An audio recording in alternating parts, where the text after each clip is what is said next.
Hello, friends. I'm no therapist, but I'm your host, Stephanie Goodman. I'm a wife, a mother, a grandmother, and a woman of faith.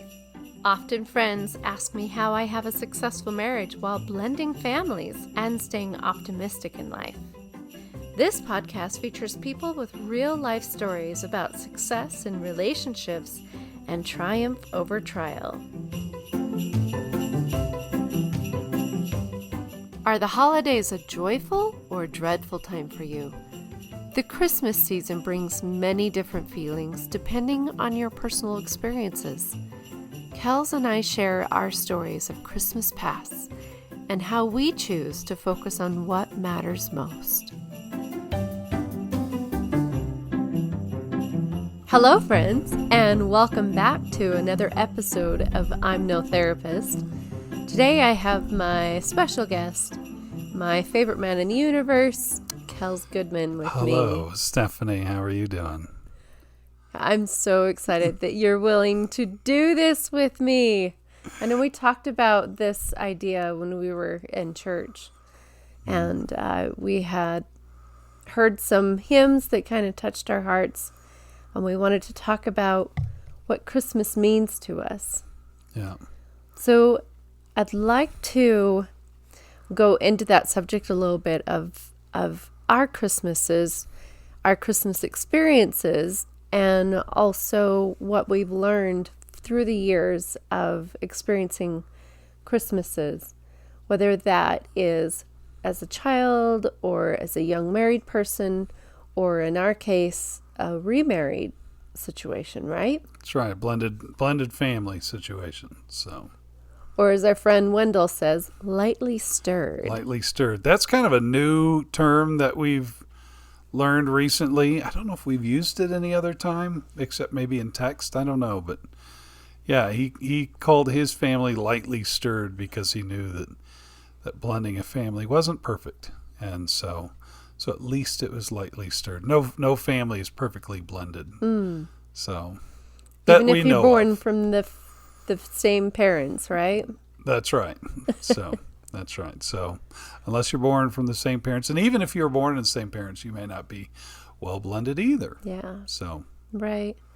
So we are celebrating our 15th Christmas together. That's right. 15 Christmases that we've been together. That's correct. So, and 14 of them have been in this house, which is kind of interesting. Yeah. So, and we've seen it change. There's some things that we keep traditional, but we've definitely seen it change. Yeah. I think it's, over the years, it's been, I think we've gotten better at figuring it out.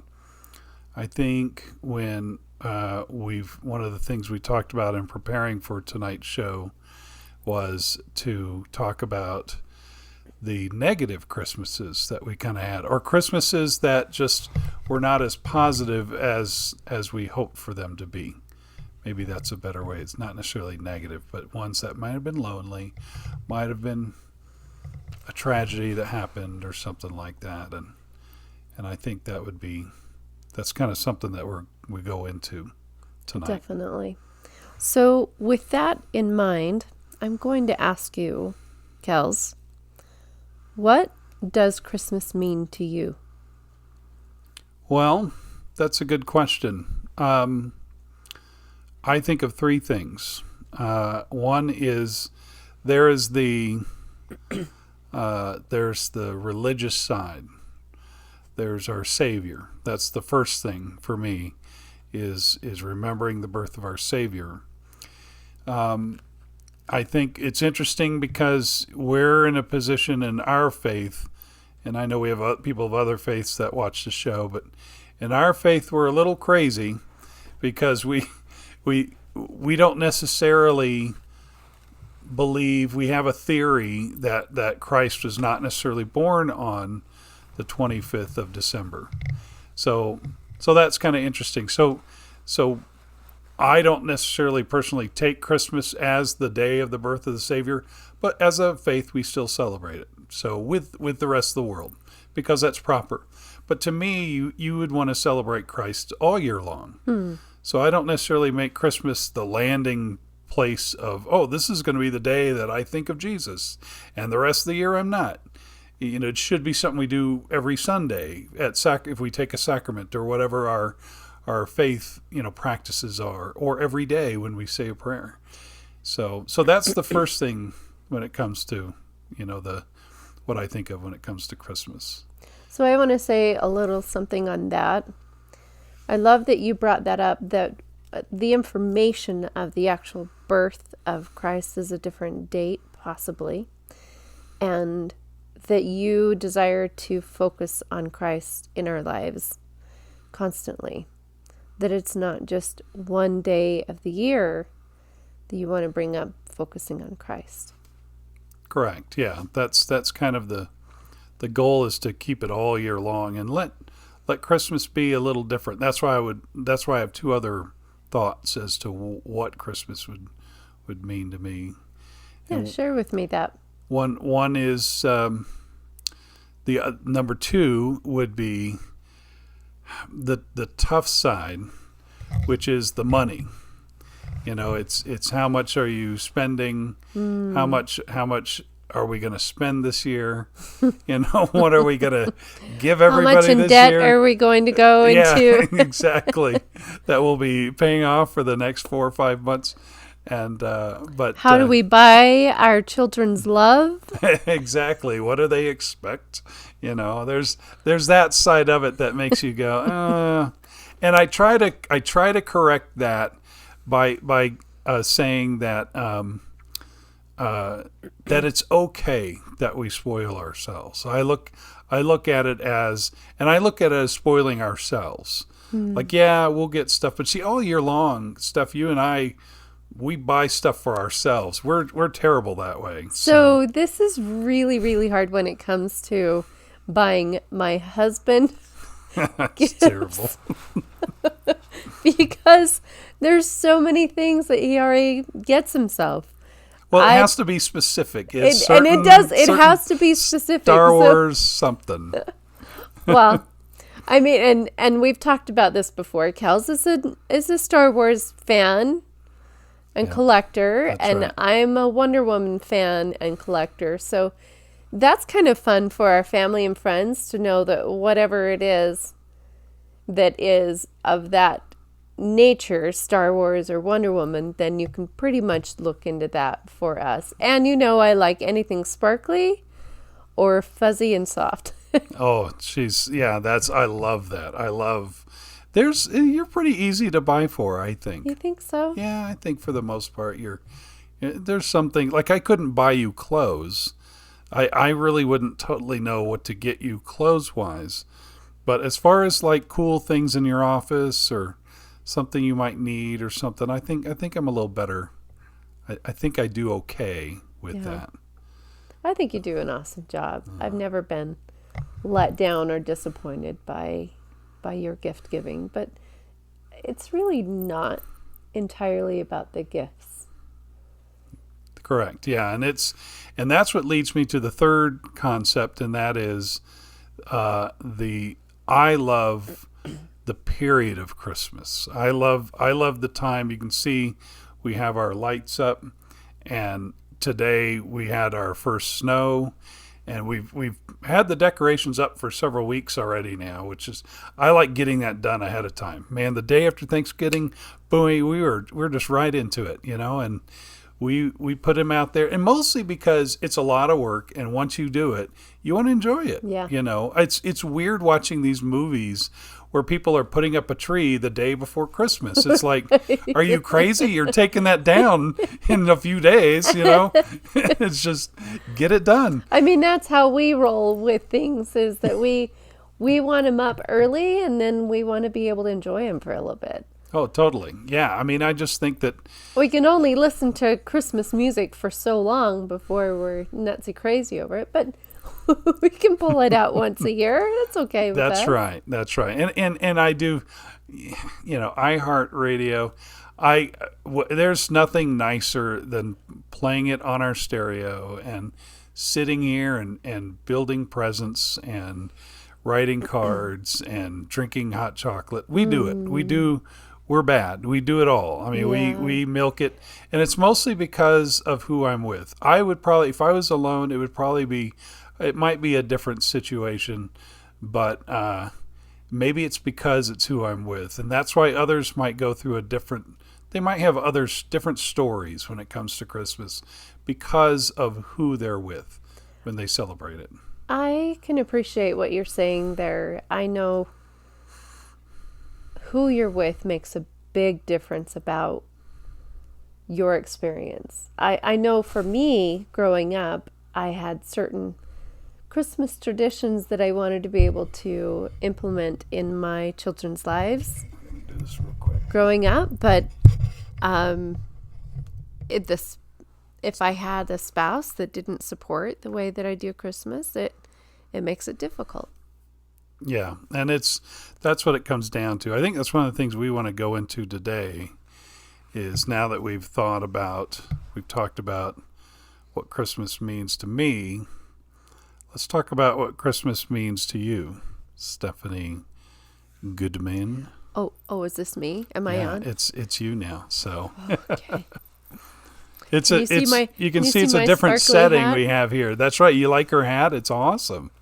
So this definitely, you're not going to get this very often. So we might do 2 podcasts here and that's about it. So enjoy the Christmas view while you can. That's right. So for those of you who are watching this podcast, most of you listen to it, but remember it's on YouTube as well. So Yeah. So if you want to watch us and see our goofy expressions, then go to YouTube. what? Speak for yourself, Steph. I'm just kidding. I got plenty of those. So you asked me what Christmas means to me. Yeah. And I love that you broke it down into 3 different factors. And I think I would also like to go to that. Whereas you have the focus of Christ. Every year, I look for a book that tells the story of Christ in a simplistic manner that I feel would keep the attention of myself, for one. And I know if it passes the attention of Stephanie test, then it may just possibly pass the test of grandkids or children in the neighborhood. I'm always thinking like that. I want them to understand the meaning of Christmas. I love that there's a symbolism for the tree, the evergreen tree, that there's a symbolism for the Christmas balls that we have on the tree, or the candy cane. And everything star. has a symbolism. That's definitely right. That's kind of fun. It's kind of fun to research that too. Yeah. See where it all came from. Yeah. And then into the dollar signs, that can be a positive and a negative for me. I love being able to, well, let me go here. You know, we have different love languages, right? Some people are gift givers, gift receivers. Some people are words of affirmations. Some people are touch, physical touch. And some people are quality time, right? I believe that we are all quality time, but how we receive that is what really talks about, what really emphasizes our love language. Yeah. My love language is words of affirmations. So when I send out gifts, I want my friends and family to know the heart that goes behind the gift. Yeah. It's important to me. That's why it's hard for me to do Christmas cards, because I can't individually write everyone all the love that I want them to receive when they open that envelope. Like Bing Crosby says with every song, when he does the song, was it Bing Crosby or maybe it's Frank Sinatra? But where they sing the line in the song is, with every Christmas card I write. Yes. And I'm like, man, dude, that's a lot of work. So But anyway, there you go. there you go. That's me. That's my love language. Yeah, we print them and ship them, baby. That's about it. Xerox Christmas letter. That's who. That's how we so do true. it. Yep.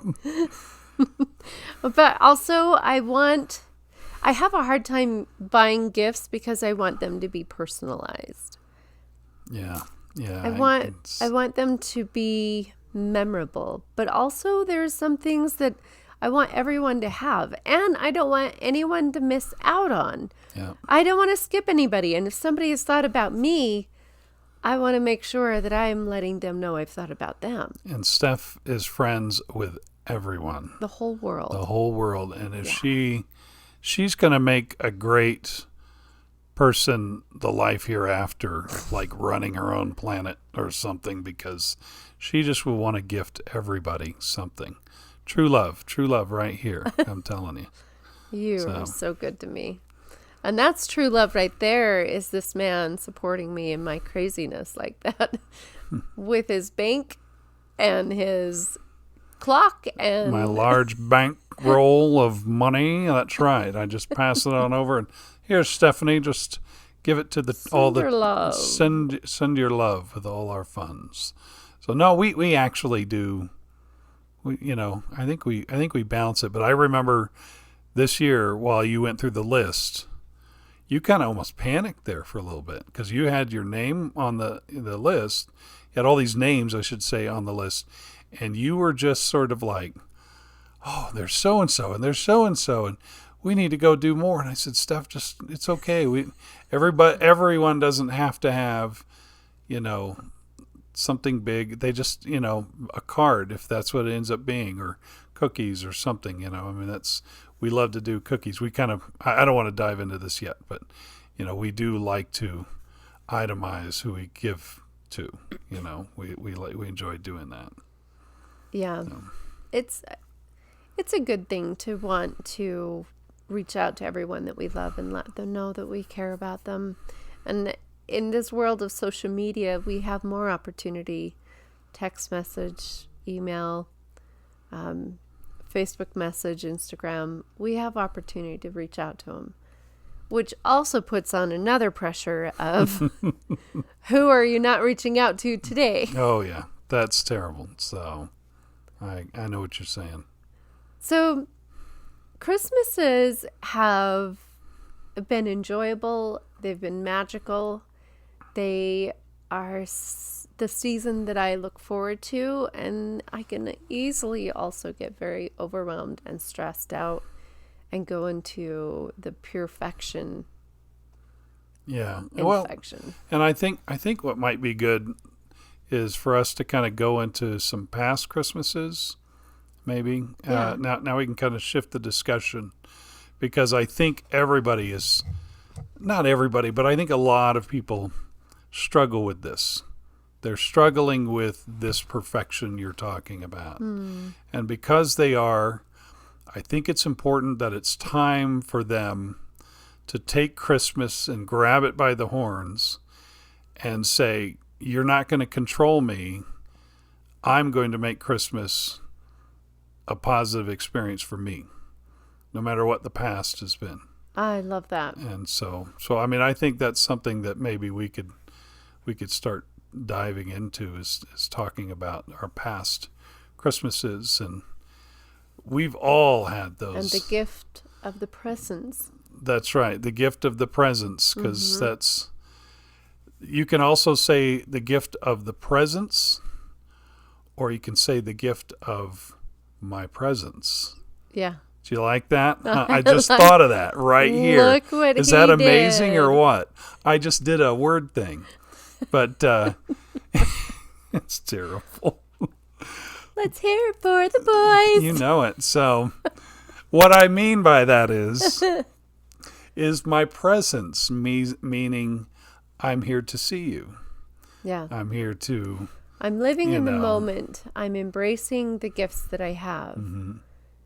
I am appreciating the presence. Yeah. We did this incredible road trip that we've talked about before. Maybe we'll talk about another time, where we went to visit We went for 16 days in a car, and we went to go see all kinds of people. And I had to sit and do the math. We saw almost all of my siblings that live in Texas, all but one, because one lives in Vegas. And then I think we saw about 10 high school friends of mine. This is a trip in Texas and the southern states, which is kind of where I'm from. And being with them, even if all we did was eat, Yeah. or talk, or just say hi, was like our presence together meant more than anything. Yeah. And to me, I loved that. That was like, I literally wish that I could spend the rest of my life just getting in my car and going to people's houses and saying, I'm here. Remember me? It's your buddy. Yeah. How's it going? Remember the good old day, and take pictures and put it in a thing. And it's just, there is something about the presence of seeing somebody that you haven't seen or heard from in a long time. And to me, that's a gift. That's a real gift. So I think that's beautiful, and I agree with that. I think I would love to be able to have that time, and maybe that's kind of where I go with the Christmas cards. It's that one time of the year that I can finally express myself. yeah, But then I get overwhelmed with not being as personable to everyone. yeah, it's hard because it's at least the one time that you know that you're saying hi. Because everybody, we send cards to, there's a good percentage of them that probably aren't like on Facebook like we are, or on any of the social media. That's the only time they hear from us is when they get a card from us. So It's true. So take me back to some of your most memorable Christmases. Let's do a soft visit of how Christmas has become part of your life and part of your spirit. Like, what are the experiences that you've had that have kind of formed your expectations of what Christmas is? Well, let's see. I'll go real quick because that way I won't bore our audience with all the gifts that I got, because I honestly don't remember those. So, but there is one time I do remember, and that was when I learned that Santa, and I was late in life, okay? This one we didn't talk about. Now, parents, maybe we need to give a disclosure. Yeah, I'm about to talk about a certain individual with a lot of facial hair and who dresses in red. Jolly old. The fantasy, so to speak, of this individual. I learned that this individual doesn't totally exist a little later in life. And I learned it because I popped open the trunk of my parents' car and whoa, there were some gifts there. and but I'm not going to say what age I was because it would be embarrassing. It'd be like saying when I quit sucking my thumb or something like that, when he quit carrying the blanket around. Anyway, there was that Christmas. There was a Christmas when I first was married to my first wife, which was very humble Christmas because I was still a college student. And I remember we hardly had any money for gifts, but somebody in our church congregation had, at least I'm assuming it was church we never found out who did it, but somebody left us some cash, and it was one of those bank envelopes, and it had 5 tens in it, and I remember thinking, wow, this is like 1989, so that was like, it was like a big deal. That's big bucks right there. Yeah, $50. But seriously, when you're a newlywed and then somebody thought of you like that, do you ever think of others? Like, do you look for ways to pay that forward? Yeah, actually, I've tried many times. I've given over the years. I've given to our ward, our church congregation. Mm-hmm. We'll give money to the bishop, and the bishop will turn around and buy gifts for a certain family, or we've bought gifts for families. We lived in we lived in a neighborhood that had a hotel for a while that actually was homeless people, but it was just a regular hotel. It's not far from here actually, but the hotel was really actually full of people who were homeless, and they would so we would go and we would serve them, for Christmas. So that was a neat experience. I remember doing that.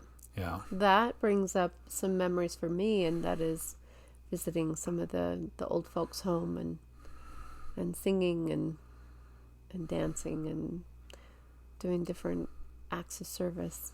Oh, yeah. Then there were twice I spent Christmas in a hospital. And not for me, but my oldest son was born on Christmas Eve. And so I remember he was actually not supposed to be born, Forrest. He was not supposed to be born he was supposed to be born on the 12th. Oh.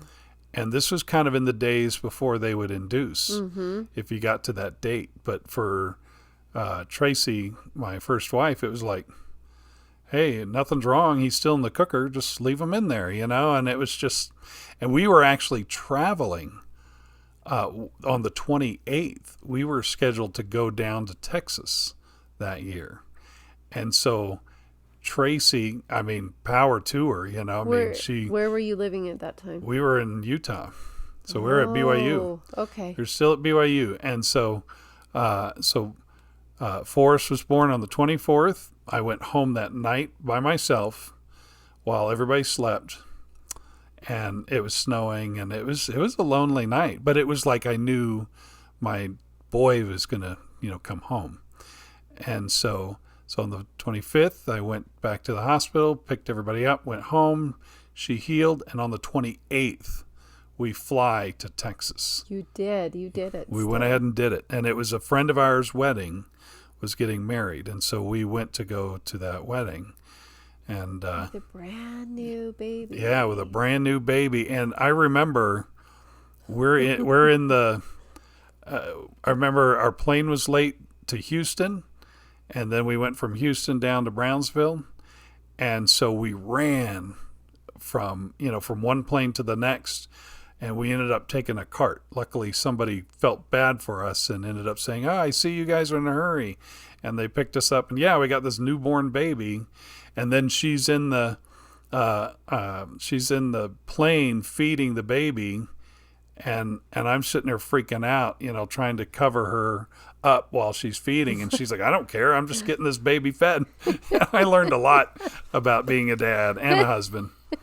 Anyway, so that was that memorable Christmas. And then the other Christmas that was in a hospital was my sweet wife, Stephanie, who we were supposed to go somewhere, right? We were going to meet with your family. We were going to see my parents, and we were supposed to hit a plane.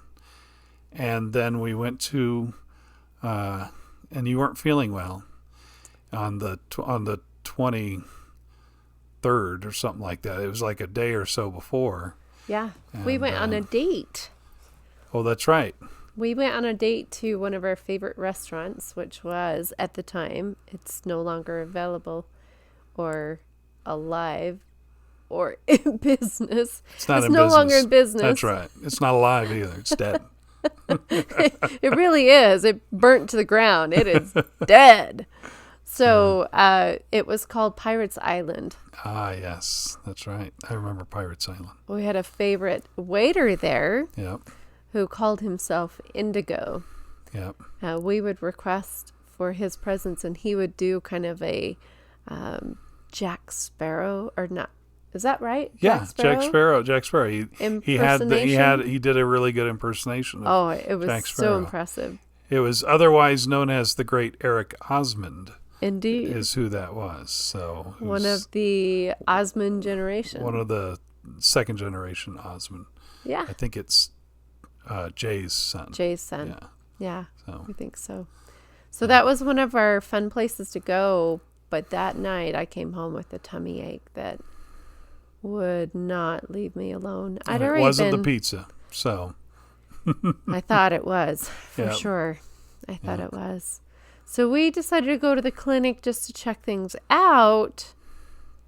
And that pushed us to the hospital and then right into emergency surgery because I had a gallbladder that was about the size of these microphones. Oh my goodness. So, yeah, it was pretty. I felt bad for her because we were just going to go to the doctor and give her what she needs, and then we can be right on. Then we get on the plane and head on down. Were we going to Vegas? I think we were going to Vegas. I think it was Vegas. Yeah, because I think my Christmas parents party. had moved to Vegas, and Yes. but nope, we ended up in the hospital. We never even went to Vegas, and we were there for 4 days. I remember.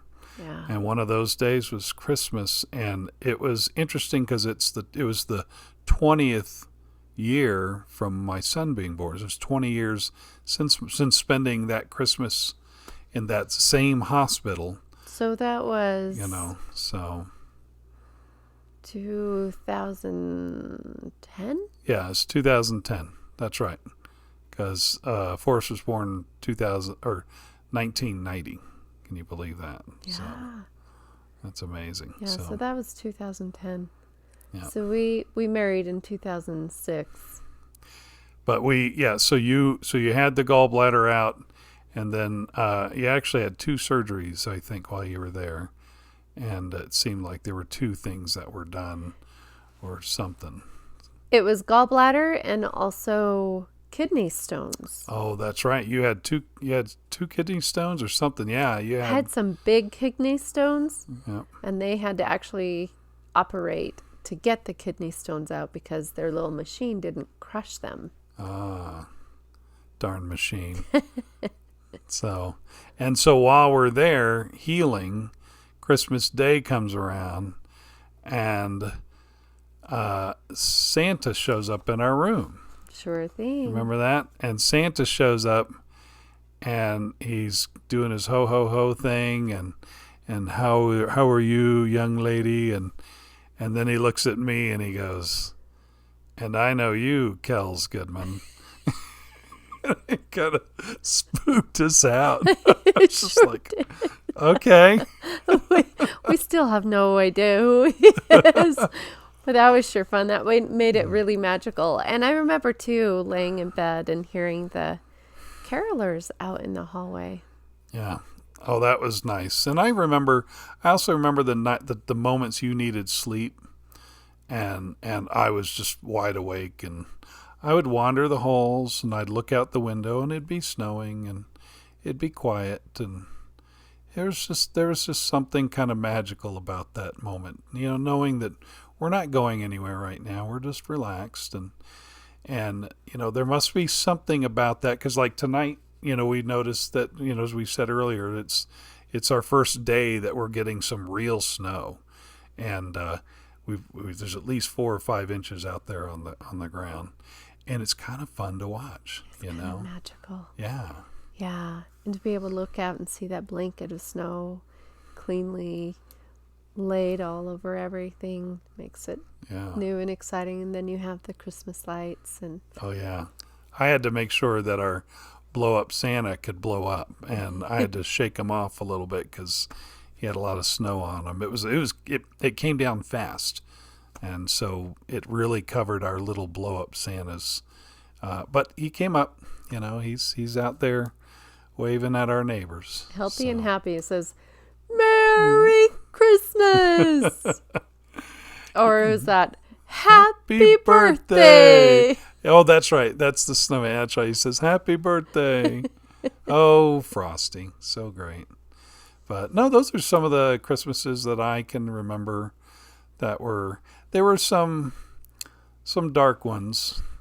There were some ones that were, without a loved one, where I think 2 main moments. My mom died right before Christmas. Oh, yeah. And my mom died on the 22nd. And then my dad died, 3 weeks later. And so those were, what did we decide, 27 days apart? 26? No, it was 17. 17? No, yeah, actually, you're right. Because, no, it was just over 3 weeks. So 3 weeks is 18 days. So it was probably like 20 days or 21 days. It seemed like it was just past 3 weeks, something like that. But it was in the middle of January when he passed away. And for this, 5 or 6 months before then, my parents were in hospice in the house. So we all, as a family, I would drive down to Vegas every other weekend during those months just to check up on my parents. And we'd all take a turn, all the siblings. And as it got closer and closer to Christmas, you kind of felt like, here it comes, here it comes, here it comes. Yeah. So we had the tradition of helping to set up the Christmas tree at your parents' house. And your mom had an elegant, beautiful Christmas tree. Oh, that's right. I remember that. That was beautiful. I remember going up in the attic and having to get all the stuff. Yeah. And for me, that was kind of my gift to her, knowing that this was her last Christmas. That I wanted to make sure that she knew that we wanted to celebrate her. Yeah. And we kind of felt like it was Dad's last Christmas as well. Yeah, that's right. That was a humble and I dare say magical time, because you really focused on who you had in your life. Yeah. That's why I say you focused on your presence over the presents. Yeah, definitely. In fact, I don't remember any of the gifts that were given that year. All I remember is our time together.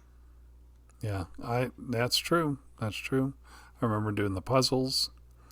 There are good memories, but I think a lot of people might have had some struggling moments. Why not give some of your moments that you've had for Christmas, good or struggling, Okay. that you might have had. So growing up, I lived right close to my grandparents in a small town called Huntington, Utah. Some of my Huntington friends listen in, and they know what I'm talking about. So I lived next door to my grandma, and it was tradition for us to get together Christmas Eve at her house as a large extended family. And we would set up a dining table from the kitchen all the way into the living room. And the hardest part was waiting for dinner to be over so we could move into the presents, right? Oh, that would have been agonizing. I was like, okay, I've eaten. How about you guys? Let's get on with the gifts. And of course, the adults want to just talk and talk and talk. And the kids, we just want to get to the presents. Yeah, we didn't realize that they were just being agonizing. I think they meant to do that, because I find myself doing that, Just, there's gifts and stuff. Oh, hey, let's check the weather. So, yeah, anything to delay it, just to annoy the kids. Well, that's where I learned of some of my favorite kind of traditions that I hold on to as my treasured memories. I remember certain detailed decorations that my grandma would put up every year. There was a mistletoe bird that would hang from the living room lamp. And I remember as a kid, it was so far up. And then as I grew older, I was able to jump up and hit it. That was a goal that we had. And then at times, as I got older, I actually had to duck. I didn't realize it was that low. But that was fun. And it was also a tradition for my grandparents to put together a whole jar of cash throughout the year. So they had set that aside for us, and we would each take turns from the youngest to the oldest to put our hand in this jar of money, and whatever you pulled out in your hand, you got to keep. Whoa, that would have been fun. I could see that, because you're looking at it going, I'm getting the whole jar. Yes. My hand is this big. Quarters and $50. That's right. But that's the problem, too, is depending on how old you are. If you're 3 years old, you're not going to get a whole lot. No. If you're older than that, you're going to get a little bit more. As you get older, your hand may fit into the jar, but it's not coming out if you have a fistful of money. And didn't you do it to where the youngest went first? Yes, that is correct. And then the oldest went. So that way, who knows what the oldest was getting? And you were the oldest, weren't you? No, I wasn't. Oh, I okay. had older cousins than me. Okay. But I was the oldest in my direct family. That's yes, right. that's true. That's right. So that was a lot of fun, and I learned the value of getting together and sharing time together with family, and that traditions are important. Yeah. Well, one of the things that we were talking about before this podcast was people and their challenge when the holidays come. We kind of gave some of our experiences, and I know we've had a lot of positives, and we had a few negatives. And some people will take the holidays and dread it. Yeah. And so, do you know people, or did you ever dread the holidays when they came along? Growing up, holidays were always special. My dad had an amazing ability to become a child and just have fun with us. And he would pull out his guitar and he would sing songs, and we also learned songs that he'd written for us. That's how I grew up with Christmases. So when I got married the first time, that was kind of how I thought the Christmas was supposed to be. I really look forward to it. In my marriage, though, things were very difficult and very stressful.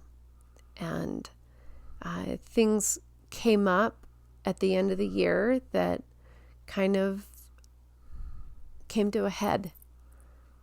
Some of the problems that we had in our marriage finally blew up at that point. And I think a lot of it had to do with the stress that came with the holidays. I know that being in our situation, we kind of struggled financially. And so we had to wait until a certain bonus came in for us to be able to do any kind of gift giving to each other. Yeah. Well, and that's, it seems like the holidays are possibly some kind of magnet for those stresses to come out. And half of it probably due to the financial side, because a big portion of why probably, and again, I'm guessing because I'm no therapist, but it seems, from having the experiences that me and Steph have had, it seems like a lot of the problems in marriages are either moral or they're financial. Yeah. And being that half of the problems are financial, then once those holidays come, the stresses can really add to it, so it can make the holidays this, oh no, here they come, here comes the holidays, and you roll your eyes and it's like, oh, here we go, and what are we going to do this time? And we've had a few of those. Yeah. We've had a few of those holidays where we're like, oh, here they come. What are we going to do? I think it's easy to get swamped into the Grinch of Christmas presents and perfection, right? Yeah. There's so much that is required of you to perform during the holiday season. You have the gift giving, you have the cards, you have the giving around to the neighborhood, you have the looking for opportunities of service. All those things can really add up to a level of perfectionism that can destroy you. Yeah. I know that the financial side affected me as well. And I remember each Christmas thinking, next Christmas, it was like a reminder as to how poor I might have been. Or it was like, okay, So I kind of looked at Christmas as sort of a charge for the future. Not that I was going to next Christmas I'm going to buy tons of stuff, but it was just sort of a remembering, oh, I've got to do better. Yeah. You know, I've got not do better again to buy Christmas gifts, but I just need to do better, especially because it is at the end of a year. And because it is at the end of a year, it's a chance for you to kind of say, okay, that's why I look at Christmas today as a chance to reflect. What kind of year did we have? How did we do?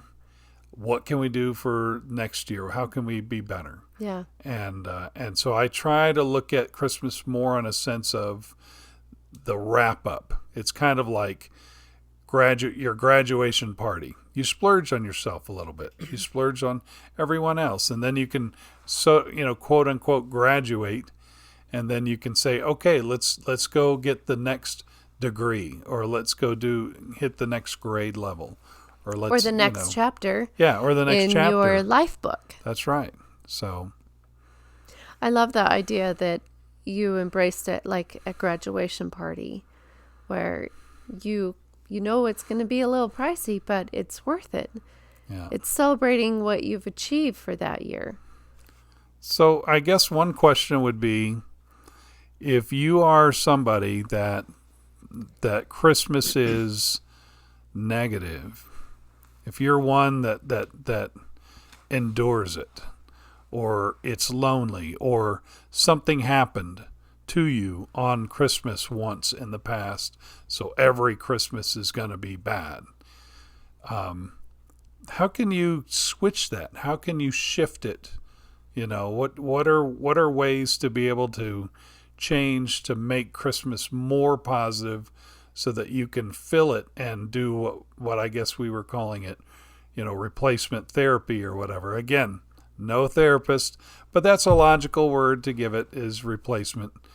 To replace, sort of like a love, like if you've dated and you have all these negative experiences, oh, I'm never going to date again. Or are we like that with Christmas? Are we like, oh, Christmas sucks because the past Christmases I was poor, or I was broke, or I broke up with somebody. Yeah. You experienced something. You experienced a death. Yeah. What can we do to replace these things? What are some thoughts? Yeah, you've heard me say that before, replacement therapy. I'm very passionate about that. I feel like that is kind of a statement that gives you opportunity of healing. We've talked about this before, where our experiences can lead us down a path of being bitter or better. Yeah. Whatever it is that we choose. And some of the experiences you had, I could easily see that would take me down a bitter path. Yeah, and you as well. Yeah, I can totally see that. Yes. But what we choose to do is to live in the presence of the traditions, the things that we look forward to, like the smells, the treats, traditional treats that we look forward to, or like the orange chocolate bar, right? Oh yeah, that orange. Yeah, that orange that's in the shape of smack them up. Yeah, you hit them and they break apart. Yeah, that is Christmas. Literally, that is Christmas.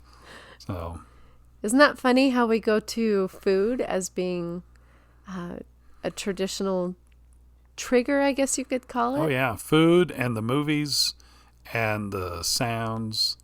I'll tell you, one of my favorite Christmases where I remember these, Virginia, I had some negative Christmases because that's around the time I was realizing I was going to have to get divorced. But there's a farm zoo. Sorry, zoo. I just had a brain fart there, ladies and gentlemen. Sorry about that. There is a zoo in Richmond. I think it's just called the Richmond Metro Zoo. And a guy in our church owned that zoo. And he wanted to do a live nativity. And that was awesome because He had the animals. Somebody brought a baby, and we did this live nativity program that lasted maybe 15 minutes. It wasn't very long, 12 minutes, 15 minutes. And there were lights. We had a real stable, and I would set up the lights, and I would film it, and we'd have the music timed to it, and like the light would come on to the stable, and the light would come on to a person standing in the sky, really being hung by a crane. But this guy had all the equipment to do this. So it was like so magical. Yeah. And we would have people of other faiths coming to sing and choir in between each showing. And it was probably one of the best Christmases as far as the experience. The gifts were not what was important. It was just the experience of being with people of our faith and people of other faiths. And we were there in a unity of why we were celebrating with this cool thing that we could do that attracted people coming out. And I was there for 3 years. So I was able to do 3 years worth of nativities. And that was amazing. I really enjoyed it. So I feel like replacement therapy really helps to heal those wounds of the past. And I know that if you choose to really focus your love and attention on the people that you're with, that's what makes Christmas extra special and magical. If you've enjoyed this episode, remember to subscribe, share, like us on Facebook, and follow us on Instagram. Please comment, because I would love to hear about what you think and what you want to see in the future.